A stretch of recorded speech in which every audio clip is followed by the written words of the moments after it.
teman-teman gue Pedia, balik lagi bersama saya Fanny. Dan kali ini saya akan membacakan review buku berjudul Cinta di Balik Permusuhan. Karya yang ditulis oleh Putriana ini menceritakan tentang cinta yang terbangun bersama dengan permusuhan. Waduh, gimana tuh? Penasaran gak? Langsung aja yuk. Berkisah mengenai Nadira dan Rafiq yang harus melangsungkan pernikahan setelah terjebak sandiwara kedua orang tua mereka. Memang tidak mudah, namun akhirnya keduanya setuju untuk menikah. Singkat cerita, setelah menikah ternyata Nadira masih mencintai pria lain, yang itu membuat pernikahan mereka semakin rumit. Namun pada akhirnya Nadira sadar seiring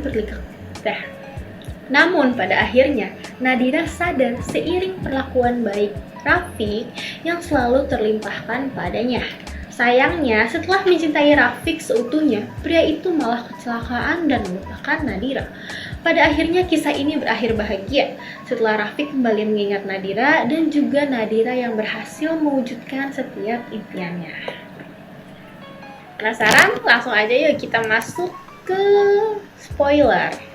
Oke teman-teman, sebelum Fanny spoilerin sedikit tentang isi buku ini, alangkah baiknya kalian like, komen, dan subscribe.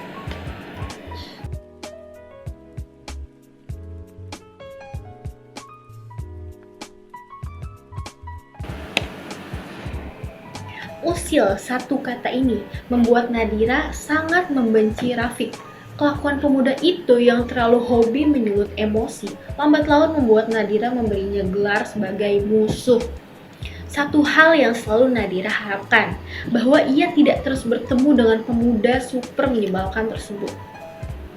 Sayangnya, kenyataan selalu tak mendukung keinginan Nadira untuk hidup tenang tanpa adanya tuan menyebalkan bernama Rafiq di kehidupannya. Bukti nyata dari itu semua adalah mereka yang tidak pernah berpisah dari TK hingga kuliah. Hal ini tentu saja bukanlah sebuah keuntungan untuk Nadira, karena sudah bisa dipastikan bahwa setiap hari ia akan bersungut-sungut akibat kelakuan ajaib dari pemuda tersebut. Naasnya, saat Nadira menganggap Rafiq sebagai musuh, sebuah kenyataan tak terduga datang. Orang tuanya malah menjodohkan dirinya dengan pemuda itu. Sungguh itu adalah bencana besar bagi si Nadira. Malangnya, saat Nadira menolak mentah-mentah perjodohan itu, sandiwara orang tuanya dan orang tua Rafiq malah menjebaknya. Ibu Nadira dan Mama Rafiq menyusun sandiwara agar Ibu Nadira seolah jatuh sakit, dan hal itu menjadi kesempatan mereka untuk memaksa Nadira menyetujui perjodohan tersebut. Berhasil disebabkan Nadira terlalu menyayangi ibunya. Akhirnya gadis itu memutuskan untuk memohon pada Rafiq agar mau menikahinya. Gimana? Seru gak? Lanjut gak? Singkat cerita, di saat Nadira dan Rafiq sudah resmi menjadi sepasang suami istri, Alfian yang pada awalnya kuliah di Amerika memilih pulang ke Indonesia dan kuliah di kampus yang sama dengan si Nadira ini. Alasannya, Alfian sulit berpisah dengan sahabat sekaligus membuat Nadira semakin dilema. Satu sisi, ia masih mencintai Alfian, dan satu sisi lainnya, Rafiq sudah menjadi suaminya. Walau menyebalkan, namun Rafiq itu sangat lembut dan perhatian, bahkan selalu menuruti setiap kemauan Nadira. Dan juga sering memberikan kejutan tak terduga untuk si cantiknya itu. Sayangnya, kepulangan Alfian menciptakan keadaan rumit bagi rumah tangga Nadira dan Rafiq. Pernikahan mereka yang masih dirahasiakan dan sikap Nadira yang masih selalu berduaan dengan Alfian membuat rumah tangga Rafiq dan Nadira seakan tak pernah ada. Salah satu orang yang paling geram dengan sifat Nadira ini adalah Aina, sahabat Nadira sejak kecil.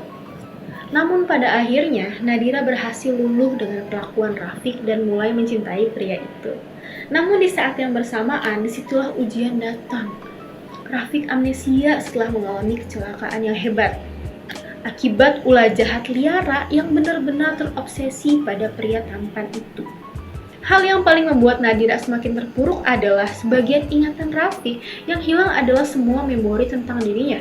Pria itu benar-benar lupa pada sosok Nadira, istrinya yang saat itu benar-benar membutuhkannya. Tentu saja, setiap masalah memiliki hikmahnya masing-masing. Akhirnya Rafiq kembali mengingat Nadira setelah kira-kira 5 bulan lupa ingatan. Tak sia-sia Nadira memilih setia karena pada akhirnya ia benar-benar harus mengakui jika dirinya telah beruntung mendapatkan sosok usil itu namun sangat perhatian. Nadira benar-benar merasa beruntung memiliki Rafiq setelah mengetahui sisi lain yang selama ini tak pernah bisa dilihat olehnya dari sosok yang selama ini dilabelinya sebagai musuh tersebut. Simpulan. Oke teman-teman, gimana? Seru kan?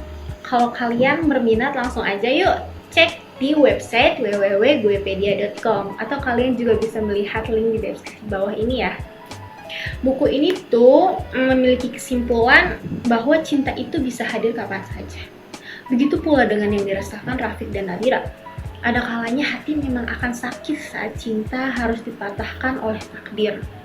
Namun, percaya ada yang lebih indah dari yang harus dilepaskan. Memang banyak yang rumit dalam hidup. Namun percaya, apapun hal rumit itu akan dapat selesai seiring berjalannya waktu. Dan tentu saja, setiap kehidupan perlu dijalani dengan kebijaksanaan. Memang tidak bisa disebutkan satu persatu, namun ada banyak hal yang bisa dipetik dari buku ini.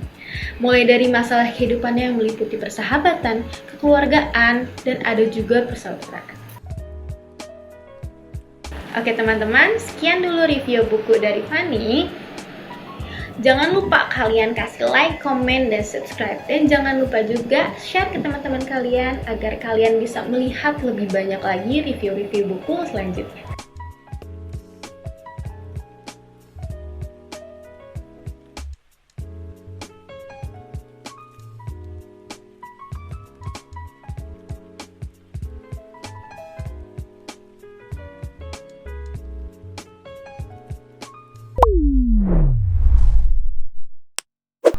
Hai, aku Bernika. Aku adalah seorang penulis pemula. Awal kenal Guepedia yaitu aku dikenalin sama teman aku yang pernah nerbitin bukunya di Guepedia. Nah teman-teman, ternyata nerbitin di Guepedia itu sangat mudah banget. Kenapa aku bilang mudah? Karena banyak banget benefit yang kita dapetin. Dari mulai edit layout, cek typo, desain cover, serta didaftarkan ISBN. Itu semua Guepedia berikan secara gratis. Jadi, tunggu apa lagi buat kamu penulis pemula? Ayo terbitin naskahnya di Guepedia dan jadilah penulis sukses bersama Guepedia.